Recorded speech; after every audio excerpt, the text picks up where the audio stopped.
Hello everybody, welcome to Virtually BGCMC. I'm Mr. Jonathan, and in this video we're going to be drawing Gojo from the anime and manga Jujutsu Kaisen. Starting off here with our basic shapes as usual. We are going to get a circle for the head. Just like that.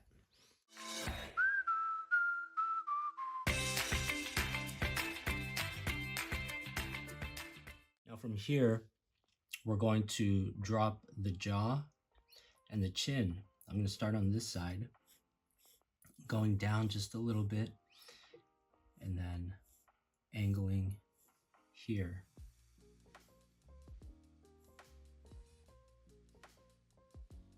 We're going to jump over to this side of the circle and then draw the jawline going down and connect here at the chin. So these basic shapes we're starting off with, you could tell they look a lot different from the final drawing. We're using a lot of straight angles and sharp corners here, but when we start adding the final details, we're going to add a little bit more roundness and refine the shapes a little bit. What I'm doing here is getting the neck in place, so dropping it down from the back of the head here, and then going on this side. You don't want to go too close to the end of the chin here. Just about here is fine. Gonna get a big shape going this way for the collar.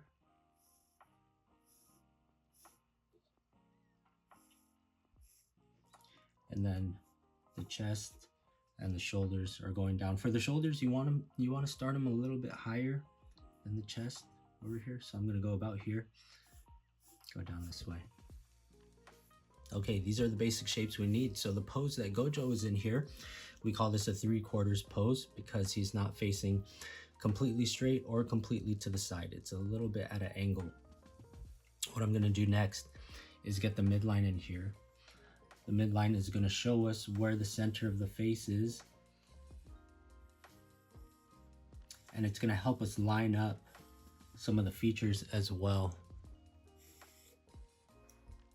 So starting off with the midline, and then what I like to do is I'll get the nose in place. Actually, you know what? Let's start with the ear. So the ear, the bottom of it is going to come out right where the jaw is connecting to the circle. And we're going to go up this way. And down here.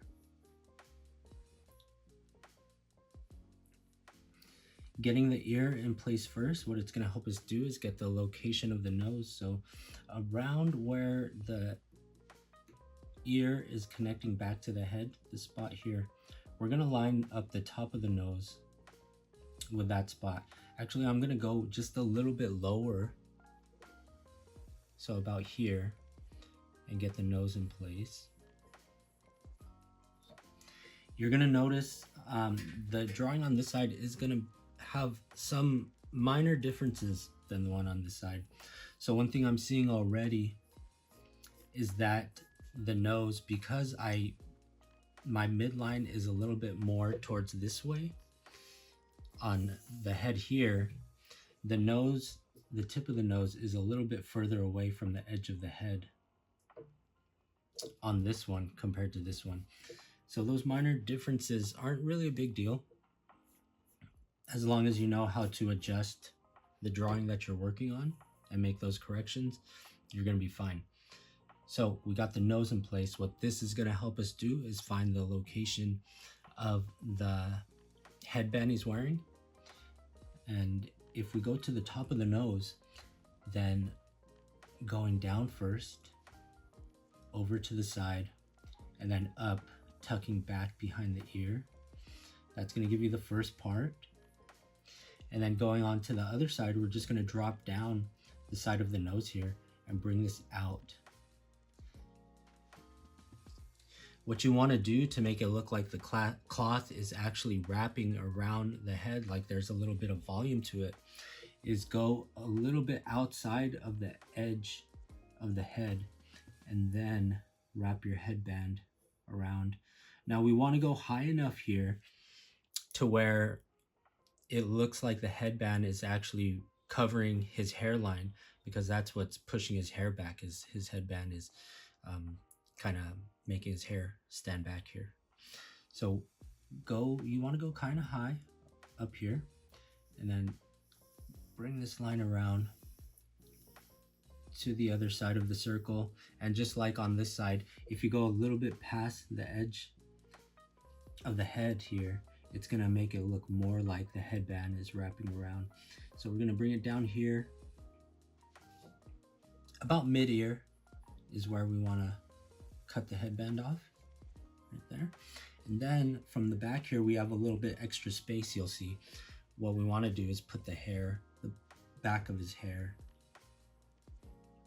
just like that, okay? So I'm still getting basic shapes in place. My lines and angles are still very straight and rigid. But what we're gonna do now, we'll start with the hair and then we'll start adding the details on top of that. So here's a simple trick for the hair.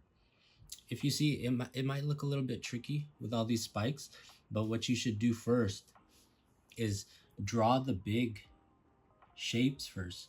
Break the hair down into a bunch of big shapes. So for example, this whole section here, I'm making into one spike like that. And then I'm gonna get another one going back this way. So really big one here. And notice also how far away from the circle I'm getting with the hair. This is how you're gonna get really good volume and flow to his hair. If you stay away just the right amount from this circle, you'll be in a good spot here drawing your hair. So I'll draw one more here and then finish it off. This spike is gonna go around and a little bit past the top edge of the headband here. See that? So now that we have our big chunks of hair, we could go back in and start getting some details by adding more spikes. So what I'm gonna do here, I'll add a little one, a couple little ones here and there. And then you could even change the direction that your spikes are going. So these ones are pointing down this way. The rest of them are gonna be swooping back this way. And if you just follow these edges of the shapes you already made, your hair is gonna have a really nice flow to it. You see how I'm just breaking this up? Maybe get one here. So something like that. Maybe I'll get a little spike right there.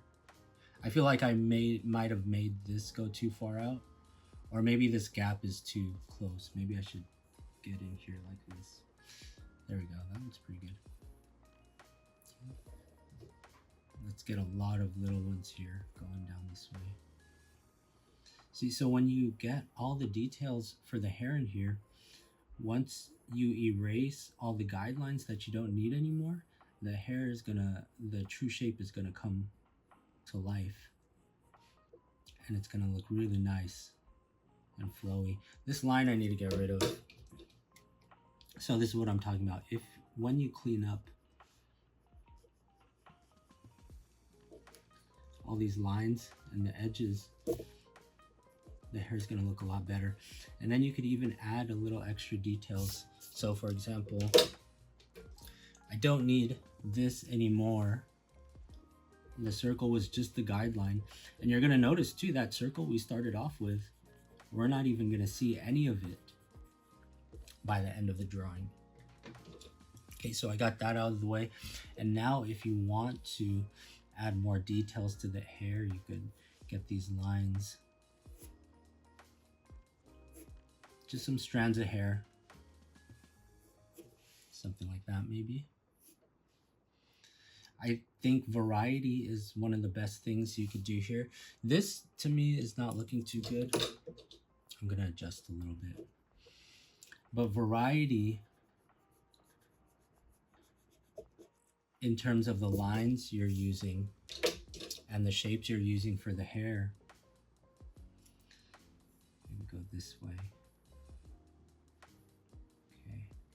So if you're using different shapes and sizes of spikes and lines, that's going to make your hair look a lot interesting. You don't want every spike to look the same or every line of hair to look the same. So mix it up. Now going to the headband, you see how we have these really, like we were talking about, the really basic shapes that seem really pretty stiff. What I'm going to do here is add some curves. Okay, so one here first. This is going to show where his brow is and his eyes are. So we got that. And then here it looks really stiff, so I'm just going to curve these lines out so it has more of a natural flow to it. It'll make the headband look a lot softer as well. And then adding wrinkles and these folds in the headband is going to make it look a lot more natural as well. So get some wrinkles in there. And then here, what these lines are is showing like the crease of the eye sockets in the headband, just to give a little hint of where his eyes are. Okay, so we'll get some of that. The nose, very sharp and pointy. I'm just going to soften it up a little bit, round it out here. Add the nostril on this side. Same with the edges of the head. Just going to soften it up a bit and round out some of these lines. One little trick that you could do with all these guidelines that we drew, sometimes depending on what kind of drawing you're going for, especially if you're just sketching and practicing, you could come out with a nice looking sketch or finished drawing and still have these outlines included or these guidelines included in your drawing. One thing that will make them fade into the background and make them a little less noticeable is if the lines in the final drawing, you see all these lines, how they're darker and bolder than the guidelines. If you do that, then these kind of lines will stand out more and the guidelines will not be as noticeable. So sometimes you don't have to erase if you don't want. To get this kind of smirk he has, for the middle of the mouth, what you want to do is kind of curve it down, almost like a frowning expression.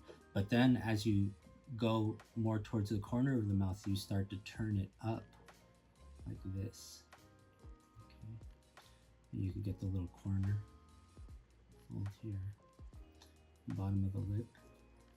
All right. Get a little bit of details in the neck here. Oh, you know what? Let's not forget the details here for the ear.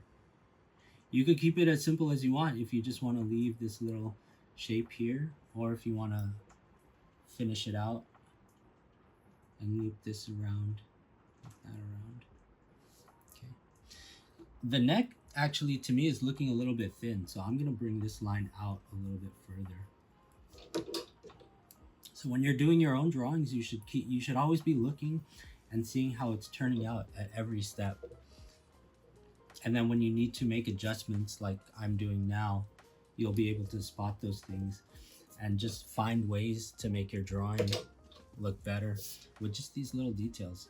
So now finishing it off here with the collar, what I like to do in this part, because it's a little bit less detailed, especially if you're drawing a portrait, in my opinion, you want the more focus to be in this area, the face.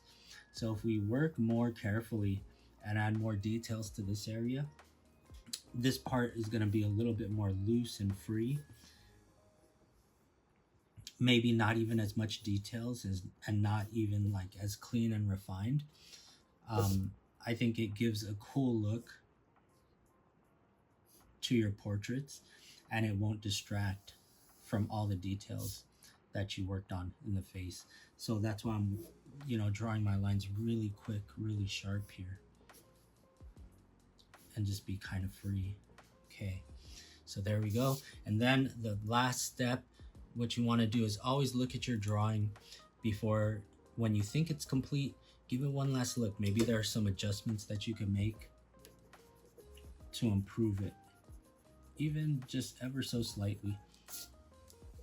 So right here, I feel like I went too low with the spike. What I'm going to do is do a little adjustment here, something like that.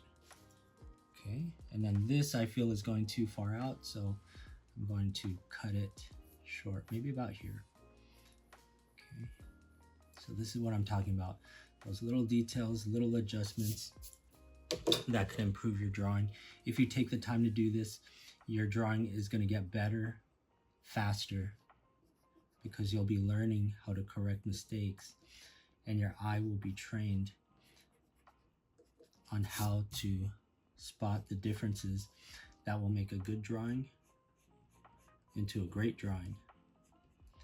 So again, if you don't want to, you don't have to clean up all these lines, but it's a good habit to practice,